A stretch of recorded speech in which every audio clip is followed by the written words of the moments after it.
தமிழ்நாட்டுடைய Richard Stallman அப்படின்னு நம்ம கோவி அருண் பிரகாஷ் அவர்களால் அழைக்கப்பட்ட mister Karki. So he's a microbiologist, he's a social engineer, now he's a advocate. But we always love to call him as a founder of Weigler. So I'll call Mr. Karki to deliver. அனைவருக்கும் வணக்கம்.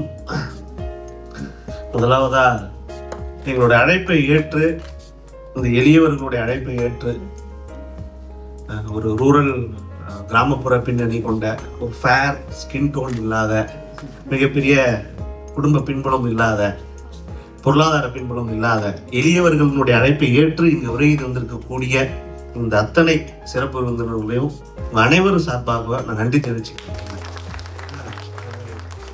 Sir வந்து யூஎஸ்லேருந்து போன வாரம் வந்தார், அவர் நாளைக்கு கிளம்புறாரு. நம்ம அழைப்பை ஏற்று இவ்வளோ தூரம் சென்னையிலேருந்து ட்ராவல் பண்ணி ஒரு 3 மணி நேரம் இங்கே ஒதுக்கி வந்திருக்கிறதுன்றது, அது மட்டும் இல்லாமல் வீக்லருக்கு ஒரு பில்லர். அவர் வீக்லருக்கினுடைய இந்த வளர்ச்சியில் மிகப்பெரிய உதவி என்பது சாமாட்டு காட்சி மூலயமா கிடைச்சிக்கிட்டு இருக்கு. அது வந்து அதுக்கு மிக முக்கியமான அந்த உள்ளார்ந்த காரணமானவர் அவர் இங்கே இருக்கிறது ரொம்ப பொருத்தமான ஒரு நிகழ்வு. குவி அருண் பிரகாஷ் சார் வந்து, நான் சென்னைக்கு வந்து உயர்கல்வித்துறையில் இப்போ அது எஜுகேஷன் பாலிசி சம்மந்தமான ஒரு மீட்டிங், மினிஸ்டர் அண்ட் அஃபிஷியல்ஸு, அந்த மீட்டிங்கில் கருத்து சொல்கிறதுக்காக நான் போயிருந்தேன். முதல் ரோவில் ஒரு சார் உட்காந்துருந்தார். அந்த சார் அந்த ஒரு பக்கத்தில் மட்டும் தான் சீட்டு காலியாக இருந்துச்சு. நான் போய் உட்காந்துட்டேன். உட்காந்து என் டேப்பில் நான் கொஞ்சம் நோட்ஸ் எல்லாம் எடுத்துகிட்டு இருக்கிறப்ப அந்த சார் வந்து என் டேப்பையும் இப்படி பார்த்துட்டு திரும்பினார். நான் அது பார்க்குறேன். சரி வணக்கம் சார் அப்படின்ட்டு. அப்புறம் பார்த்தா அருண் பிரகாஷ் சார். அருண் பிரகாஷ் சார்கிட்ட நான் சொல்லும்போது என்ன சொன்னேன்னா, சார் நீங்கள் சமீபத்தில் ஒரு பாட்காஸ்ட் ரிலீஸ் பண்ணியிருந்தீங்க மலை சாரோட, அதில் பேசின கார்கி நான் தான் சார் அப்படின்னு சொல்லிட்டு வடக்கு வச்சேன். அப்படி தான் நான் கெட் இன்ட்ரடியூஸ்டு. அதன் பிறகு சார் காட்டிய விருப்பம், வீக்லக்கு பற்றியான வேலைகள், அதனுடைய தன்மைகளை புரிந்து கொள்வது, உள்வாங்குதல் அப்படின்னு குவி அருண் பிரகாஷ் சார் அதை உருவாக்கிட்ட விதம் வந்து பிரமிப்பு. அதனால தான் அவர் வளர்ந்துக்கிட்டே இருப்பேன். எப்படி வந்து ஒரு 6 வருஷத்துல ஒரு ஸ்டார்ட் அப்பை இன்னைக்கு இந்தியாவோட டாப் ரிச்சஸ்ட் உமனோட உட்காந்து டிஸ்கஸ் பண்ண முடியுதுன்னா அந்த உள்வாங்குதல், ஸ்பார்க்கிங், ஒரு நொடியில் உள்வாங்குதல், அது முக்கியமானது. திறமையானவர்களை கண்டறிவதே ஒரு திறமையை வளர்த்துக் கொள்வது மட்டும் இல்லை, திறமையானவர்களை கண்டறிந்து அந்த திறமையை வளர்ப்பது, அது ஒரு தனி திறமை. அது எல்லாருக்கும் வாய்க்கப்படுறது, அவருக்கு வாய்க்கப்பட்டிருக்கு. அது அவர் இங்கே இருக்கிறது பொருத்தமான ஒரு நிகழ்வு.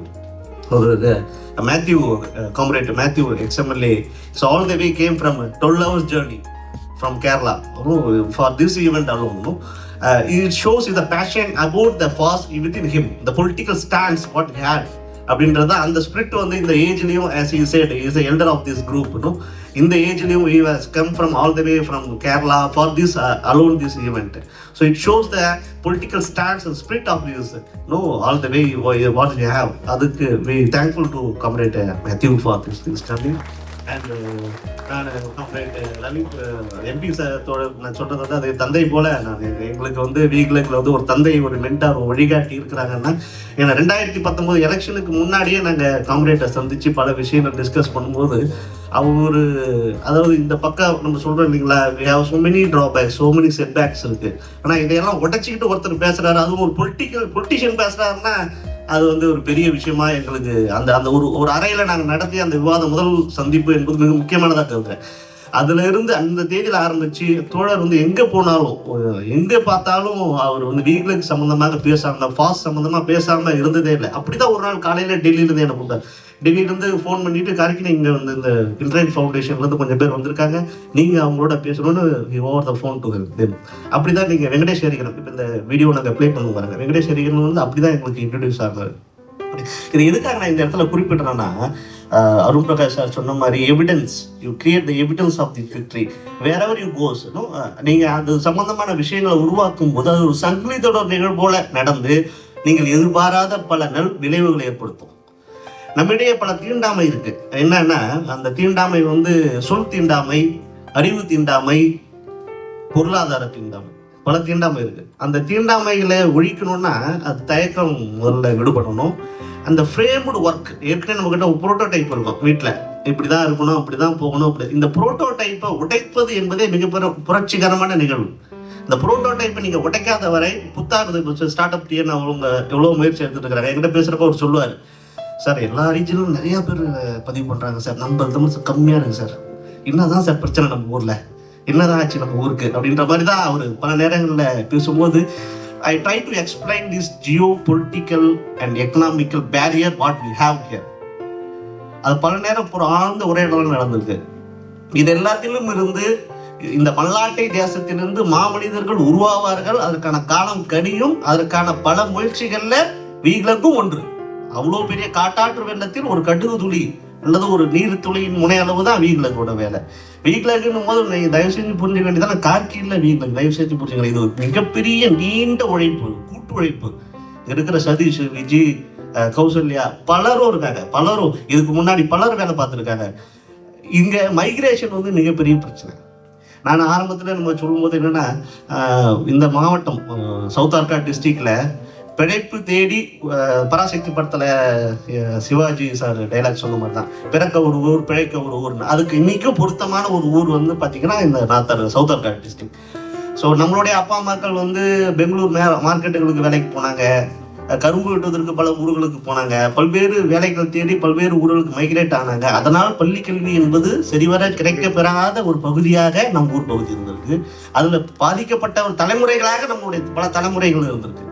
இன்னைக்கு நாம் என்ன பண்றோம், ஒரு ஏராளமான இன்ஜினியரிங் காலேஜ் இருக்கு. இன்னைக்கு ஆன்லைன்ல நீங்க நினைச்சீங்கன்னா வேர்ல்டுடைய எந்த பல்கலைக்கழகத்தினுடைய படிப்பையும் நம்ம வீட்டில் உட்காந்தே படிக்கக்கூடிய வாய்ப்பு இன்னைக்கு நமக்கு கிடைச்சிருக்கு. அப்படிப்பட்ட ஸ்கில்லாம் அக்யூர் பண்ணிட்டு என்ன பண்றோம்னா, அவர் சொன்ன மாதிரி பெங்களூருக்கு வேலைக்கு போயிடுறோம், சென்னைக்கு போயிடுறோம், வேற ஊருக்கு போயிடுறோம். போனது தப்பு இல்லைங்க, போயிட்டு அங்கேயே கல்யாணம் பண்ணி அங்கேயே செட்டில் ஆகிடும். அதுக்கப்புறம் ஊர் பக்கம் வருவது என்பது அது ஒரு பழைய காதலியை பார்ப்பது போல. இப்பொழுதாவது நினைவு வரும் பொழுது ஒரு வீக்கெண்டில் வந்து அல்லது ஒரு விசேஷத்திற்கு வந்து உறவுகள் எல்லாம் பார்த்து விட்டு ரைட் எல்லாம் அப்படிதான் இருக்கீங்களா இன்னும் ரைட் அப்படின்ட்டு நம்ம போகிறது ஒரு உழவு புலகாயுதம் அடைந்து அது அல்ல வாழும். Community give back. அவர் அருண் பிரகாஷ் சார் சொன்ன மாதிரி giving back to the community where we came from. என்ன செய்தோம், என்ன மாற்றம் செய்தோம். Yes, we have settled a lot. We have privilege to got the good education and நல்ல வேலை வாய்ப்பு, அதை ஒட்டி ஒரு லைஃப் ஸ்டைல் நமக்கு கிடைக்குது. இதெல்லாம் கிடைச்சதுக்கு அப்புறம் இதை வைத்து நாம் என்ன செய்யறோம், சொத்து சேர்க்கிறோம், ஒரு வீடு கட்டுறோம், 2 வீடு கட்டுறோம், ஒரு கார் வாங்குறோம், 2 கார் வாங்குறோம். இன்னும் அந்த சொத்து சேர்க்கிற அதுல தேவை பேசிக் கம்யூனிட்டிஸ் நீடட். பேசிக் கம்யூனிட்டிஸ்க்கு மேலே நமக்கு தேவைன்னு நம்ம கருதும் போது ஒரே ஒரு நினைவு நமக்கு வரணும். இந்த பேசிக் கம்யூனிட்டிஸ் இல்லாத நம்ம ஊரில் நம்மோடு படித்த சுரேஷ் இருக்கான், இன்னும் ரமேஷ் இருக்கான், காயத்ரி இருக்காங்க, அவங்க இடைநின்றுட்டாங்க, அவங்க இன்னைக்கும் இப்படி இருக்காங்க. அப்ப நம்மளால் giving back to the community என்ன செய்ய முடியுன்ற உணர்வு வந்தால் நம்மளுடைய தேவைகளுடைய அளவை நம்ம கொஞ்சம் மாற்றிக்கிடுவோம். தென் அகைன் நம்மளுடைய வளர்ச்சியின் அளவையும் நம்ம சமப்படுத்தும். இங்க பெரிய நம்மளுடைய தாட் ப்ராசஸ்ல என்ன, என்கிட்ட பலரும் கேட்பாங்க, நீங்க வந்து போறீங்க வரீங்க, உங்க வீட்டிலலாம் இப்படி டெவலப் பண்றாங்க, நீங்க வந்து இப்போ என் கூட படித்த நண்பர்கள்லாம் பலரும் வெளிநாடுகளில் இருக்கிறாங்க, பல்வேறு நிறுவனங்களில் உயர் பதவிகளில் இருக்காங்க. எனக்கு பலரும் பார்க்குறப்ப கேட்கும்போது ரொம்ப துயரமாக கேட்பாங்க, நீ ஏன்டா இப்படி இருக்கிற? நான் நல்லா தான், நான் எனக்கு என்ன பிரச்சனை, நல்லா தான் இருக்கிறேன். எனக்கு வந்து நான் காதலித்து திருமணம் செய்து கொள்ள மனைவி ப்ரொஃபஸராக இருக்காங்க, இங்கே வந்திருக்கிறாங்க, எனக்கு நல்ல குழந்தை இருக்குது, நல்ல வீடு இருக்குது, நல்ல கார் இருக்குது, நல்லா சாப்பிட்றேன், நல்லா தான் இருக்குது, என்ன பிரச்சனை? இல்லை நீ கேட்கிற அல்லது நீங்கள் சொல்லுகிற ஃப்ரேமுக்குள் அடைவதற்காக என் வாழ்வை நான் எவ்வாறு தீர்மானித்து வழி நடத்திக்கணுமோ அப்படி நான் நடத்திக்கலாம். அப்படி பயனுள்ள விதத்தில் வாழ்வதற்கு வீக்லக் எனக்கு ஒரு வாய்ப்பு கொடுத்துருக்கு. வீக்லக் அப்படி பலருக்கு இங்க வந்து பல இளைஞர்களை அந்த அப்படி சிந்தனை கொண்ட இளைஞர்களாக தங்களுடைய வளர்ச்சியை சமநிலைப்படுத்தி கொண்டு பலருடைய வளர்ச்சியாக அதை மாற்றுவதில் பயணிப்பதில் இன்னைக்கு பல இளைஞர்கள் இளம் பெண்கள் வந்து வீக்லக்களை இணைஞ்சு வேலை செஞ்சுட்டு இருக்காங்க.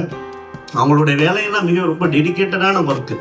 ஏன்னா இந்த வீக்கெண்டில் அது ஐடி துறையில் உங்களுக்கு தெரியாது இல்லை, அது வந்து ரொம்ப ஒரு knowledge and attention seeking job. நீங்கள் வந்து கவனத்தை குவிச்சு ஒரு அதனுடைய அந்த அவ்வளோ கவனம் குவிப்பதனால தான் அவங்களுடைய சோர்வு என்பது அதிகமாக ஏற்படுது. அந்த வீக்கெண்டில் வந்து அவங்க தூங்கணும். நீங்கள் பெரும்பாலும் பாருங்கள், உங்கள் வீட்டில் யாராவது ஐடிஎம் தூங்கினே இருப்பாங்க, வீட்டில் இருந்தால் தூங்கின்னு தான் இருப்பாங்க. அது ஏன்னா அது அவங்களுடைய தவறு, அவங்களுடைய வேலையின் இயல்பு அவங்களை மிகச் சோர்வாக ஆக்கிடும். அப்படிப்பட்ட வீக்கெண்டில் தங்களுடைய தூக்கத்தை விட்டுவிட்டு தன்னுடைய அடுத்த சந்ததியினர் நண்பர்கள் தம்பிகள் படிக்கணும்னு சொல்லி வீக்லகள் வந்து ஒவ்வொரு வாரமும் இங்க இருக்கக்கூடிய தோழர்கள் வாலண்டியர் பண்றாங்க, வந்து சொல்லி தராங்க. அப்ப இப்படிப்பட்ட கமிட்மெண்ட் எங்க இருந்து வருது? அது ஒரு பொலிட்டிக்கல் அண்டர்ஸ்டாண்டிங்ல இருந்தா வரும். ஒரு டெக்னாலஜி தெரியுது, அந்த டெக்னாலஜி நான் கன்வே பண்ண போறேன் அப்படின்னா, எனக்கு முன்னாடி பேசிய பல தோழர்களும் சொன்னாங்க, ஒரு ஐடியாலஜிக்கல் வியூ வந்து வேணும். இந்த மேடை நான் மிக பொருத்தமான மேடையை பார்க்குறேன். ஏன்னா இங்கே பாலிசி மேக்கிங்லாம் இருக்காங்க, பாலிசி மேக்கிங்லேருந்து வந்திருக்காங்க, கம்யூனிட்டியிலேருந்து வந்திருக்காங்க, கம்பெனி சிஇஓ வந்திருக்காங்க, கம்பெனியோட சிடிஓ இருக்காரு. நீங்க புரியுங்க, technical and economical and policy மூன்றும் இந்த மேடையில் அமர்ந்து இருப்பது, அதுக்கு ஃபாஸ்ட் உதவி இருந்திருக்கு, அதுக்கு வீக்ல ஒரு மேடை அமைச்சு கொடுத்துருக்குன்னா இது முக்கியமா ஒரு மைல் ஸ்டோனா தான் நான் இந்த இடத்துல நான் சொல்லிக்க விரும்புறேன். ஏன்னா நீங்க ஃபாஸ்ட் என்பது வெறும் டெக்னாலஜி மூலமா மட்டும் கொண்டு போய் சேர்த்துட முடியும்னு கனவு கண்டவங்கள நானும் ஒருத்தவன். ஏன்னா நான் வந்து டெக்னாலஜி தெரியாது, பயாலஜி குரூப், கம்ப்யூட்டருக்கு எனக்கு ஆகாது. ஆரம்பத்தில் நான் வந்தவொடனே எனக்கு மேலே மிகப்பெரிய தேண்டாம், நீ எதுக்கு இந்த கூட்டத்துக்குள்ள வர, உனக்கும் கம்ப்யூட்டருக்கும் சம்மந்தமே இல்லை, நீ எதுக்கு வந்த. நான் சொன்னது அப்போ வந்து இந்த தத்துவம் எனக்கு பிடித்தது. தத்துவம் எனக்கு கிடைத்ததை பகிர்ந்தளிப்பதற்கு, சுதந்திரமாக பகிர்ந்தளிப்பதற்கு, யாருக்கும் பயப்படாமல் பகிர்ந்தளிப்பதற்கு எனக்கு ஒரு வாய்ப்பை தந்த தத்துவத்தின் மீது வேலை செய்யணும். அப்ப டெக்னாலஜி மட்டும் போதுமா? போதாது. பாலிசி மட்டும் போதுமா? போதாது. அப்ப கம்யூனிட்டி, எக்கனாமிக்கல், இப்படி பல ஒரு சோசியல் இன்ஜினியரிங் பல அம்சங்கள் இணைந்தால்தான் இந்த ஃபாஸ்ட் வந்து முன்னோக்கி போவதற்கான ஒரு வாய்ப்பு என்பது எப்பவும் தேவை. இது எல்லாமே ஒரு ஹார்மோனியஸா பேலன்ஸ்டா இணைஞ்சா ஃபாஸ்ட் வந்து இன்னும் அடுத்தடுத்த கட்டத்துக்கு போகும். தேசாபிமானி அங்க வந்து கேரளாவில் பண்ணியிருக்காங்கன்னா, கேரளா வந்து இந்தியாவிலேயே ஃபாஸ்ட் மூவ்மெண்ட்டுக்கு பயோனியரிங். கேரளாவில் நடக்காத எக்ஸ்பெரிமெண்ட்ஸே கிடையாது ஃபாஸ்ட்ல. அந்த அளவுக்கு அங்கே இருக்கிற சோஷியோ கல்ச்சர் வந்து டெவலப் ஆயிருக்கு. ஒரு ஃப்ரீடம் ஆஃப் நாலேஜுக்கு வந்து மிகப்பெரிய அவேர்னஸ் இருக்கு. அது தமிழ்நாட்டில் ஒரு காலங்களில் உருவாகணும். அப்படிப்பட்ட மாற்றத்தில் நாம எல்லாரும் பங்கேற்கணும். என்கிட்ட சீனியர் நான் பேசும்போது ஒருத்தர் சொன்னார், எப்பா நான் இந்த எஸ்ஆர்எம் காலேஜுக்கு போயிருந்தப்பா, அங்கே வந்து ஒரு பையன் வீக்லேருந்து வந்து அங்கேருந்து ஒரு பையன் வந்து என்கிட்ட பேசும்போது, உனக்கு எப்படா பார்த்தேன்னா வீக்லேக்கு நடத்துகிற எஸ்எஃப்டிக்கு நான் போனேன் சார், அங்கே நான் வந்து ஒரு ஸ்டால் பார்த்தேன் அப்படின்னு சொல்லி சொன்னார்.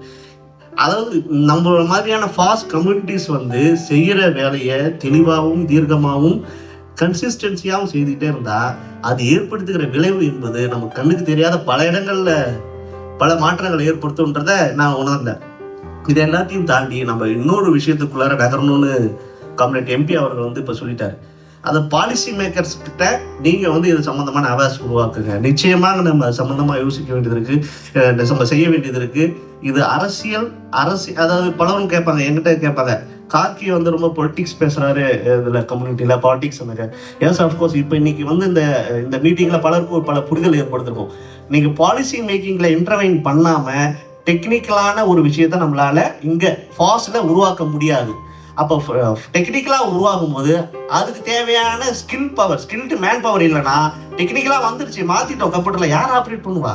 அதுக்கேற்ற ஃபாஸ்ட். அப்போ கம்யூனிட்டிஸோடைய ரோல் அங்கே பிளே ஆகுது. இப்போ இந்த மூணும் ஹார்மோனியஸாக இயங்க வேண்டிய இடத்துக்கு தமிழ்நாட்டில் ஃபாஸ்ட் நகர்ந்திருக்கு. அதையெல்லாம் நகர்த்து செல்வதற்கு, அந்த தேரை முன்னோக்கி இழுத்து செல்வதற்கு நீங்கள் எல்லாரும் கரம் கொடுத்து எதிர்காலத்தில் உழைக்கணும்னு கேட்டுட்டு இங்கே வந்த அனைவருக்கும் நன்றி கூறி உரையை நிறைவு.